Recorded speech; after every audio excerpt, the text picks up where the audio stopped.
भिक्षुक का जादू भाग 5। जैसे ही अंतिम नाशपाती तोड़ी गई, पेड़ के पत्ते सूखकर पीले हो गए और झड़ने लगे।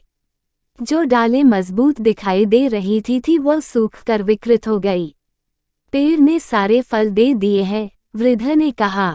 अपनी कुल्हाड़ी से पेड़ को उन्होंने काट डाला और उसकी लकड़ियां लोगों को जलाने के लिए दे दी।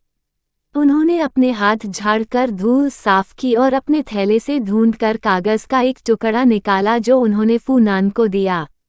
जब तुम घर पहुंच जाओगे, उन्होंने फुसफुसाकर कहा, इसको एक धागे से बांध देना और फिर देखना क्या होता है। फिर हाथ हिलाकर उन्होंने सबको अलविदा किया और पहाड़ों की ओर जाने वाले रास्ते पर चल दिए। सब लोग इकट्ठे होकर उस जादू के विषय में बात करने लगे जो उन्होंने देखा था। फूनान ने कागज का टुकड़ा अपनी जेब में रख लिया और अपने माता पिता को ढूंढने निकल पड़ा। गांव के चौराहे से आई क्रोध भरी दहाड़ सुनकर फूनान रुक गया। लोगों ने किसानों को उस जगह खड़े देखा जहां उसका ठेला था। किसान वो की नाशपाती और उसका ठेला गायब हो गए थे। सिर्फ गधा और ठेले के 2 पहिए वहां थे। तभी फूनान सब समझ गया। वृद्ध सन्यासी ने जादू से किसान वो की सारी नाशपाती गायब कर दी थी।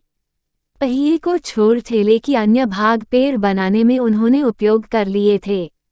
किसान वो भी समझ गया कि क्या हुआ था।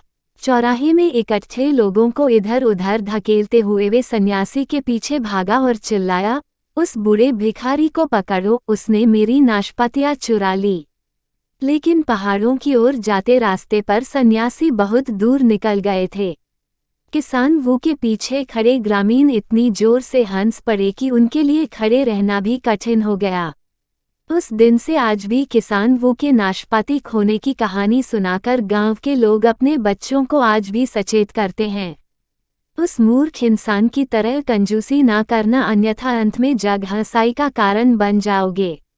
उस दिन से टोकरी बनाने वाले के बेटे को आकाश में उड़ते हुए पक्षी देखना अच्छा लगता है, लेकिन फिर उसने कभी कोई पक्षी नहीं पकड़ा। लियांग का कुआं मीठे स्वच्छ पानी से हमेशा भरा रहता है, सूखे के दिनों में भी। और जो कागज का टुकड़ा वृद्ध ने फूनान को दिया था वह एक विशाल शानदार पतंग बन गया।